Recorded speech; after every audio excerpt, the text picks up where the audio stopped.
In today's video, Robert Whittaker vs Marvin Vettori in the works for UFC Paris. Conor McGregor drops 34 spots on Forbes' highest paid athletes of 2022.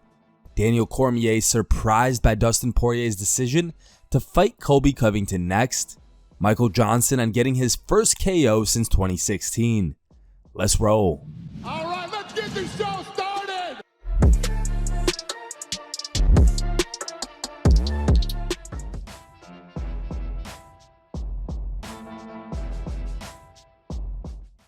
Robert Whittaker and Marvin Vettori were originally scheduled to fight at UFC 275 on June 11th, but Whittaker announced in April that he would not be able to compete on that date due to an injury.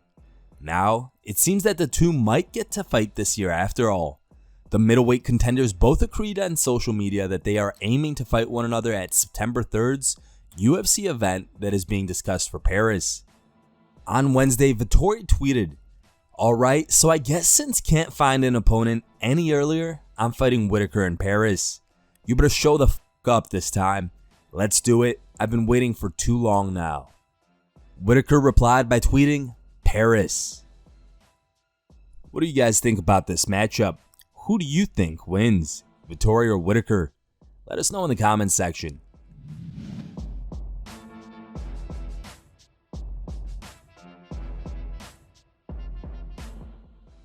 During a recent interview with ESPN's Brett Okamoto, KHABIB NURMAGOMEDOV explained why Islam Makhachev should get the next title shot. Here's the clip.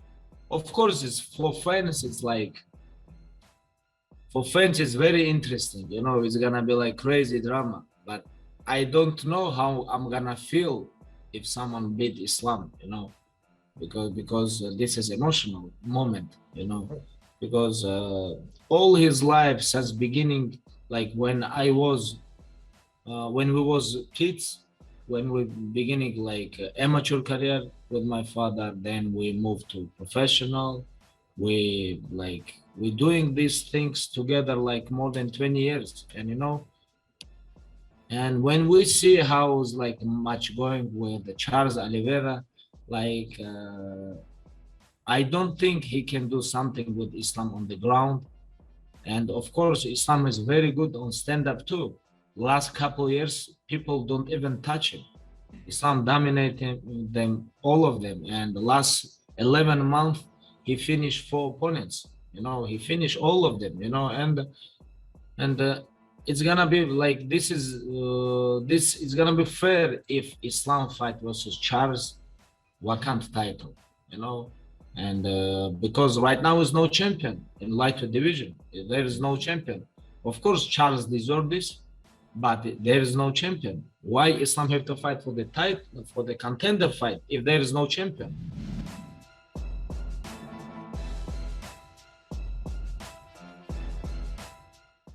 Conor McGregor was the highest paid athlete in the world in last year's Forbes list, but his inactivity has dropped him down to number 35 in this year's rankings.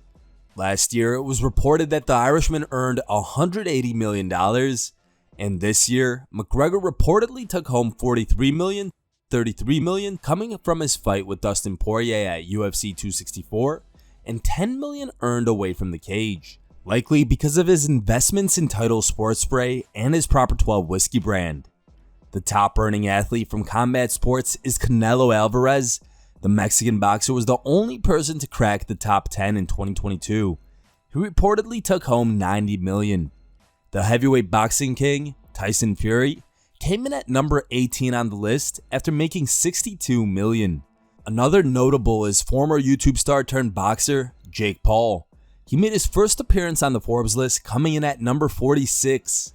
The problem child reportedly earned $38 million for the year, which included his fight purses and endorsement and sponsorship deals.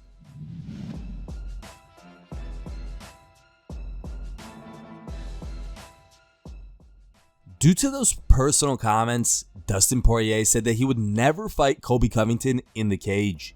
His reasoning was that he wouldn't want his foe to profit off of the things that he's said about his family. Despite those previous comments, Poirier agreed to fight Covington earlier this week.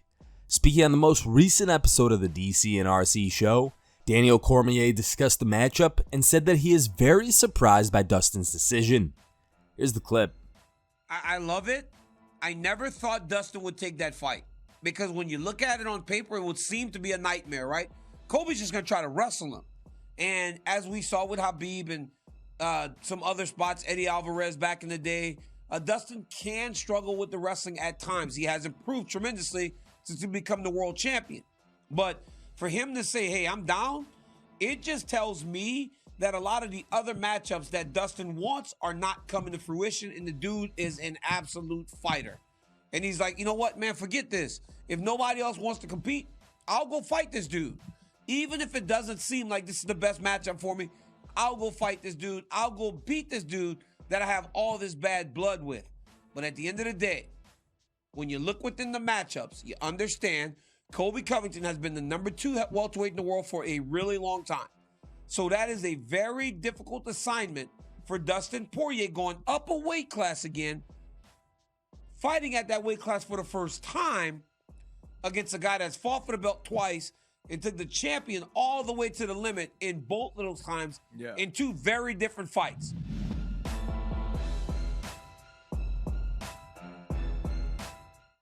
Michael Johnson entered UFC Vegas 54 on a 4-fight losing streak and being 3-7 since 2016. It was a stretch that was hard to believe given that Johnson had big wins in the years prior, besting world-class talents such as Dustin Poirier, Tony Ferguson, Edson Barboza, and others. Last Saturday, the 35-year-old was able to break the losing skid and earn his first win in over 3 years. Speaking to Michael Bisping and Anthony Smith on the Believe You Me podcast, Johnson discussed snapping the 4-fight losing skid with a brutal KO win and getting his career back on track. Here's the clip. Yeah, just that was huge, you know what I mean? Like I said, you know, those times where we do go through those losses, and I talk a little bit about it after the fight that, like, none of us would think we'll go on, like, losing streaks like that. Like, we're all expecting big winning streaks, especially if we start off very well, we got momentum, and all of a sudden you look up, you're like, damn, I'm 4 fights losing streak, and you start second guessing yourself. You start doubting yourself, you know, can I really compete? And am I really this good? And you gotta kind of take a step back out of yourself and kind of miss the sport and miss the game and almost like a major reset. So, you know, to get that win, that means a lot. You know, it's tremendous to get back in the win column.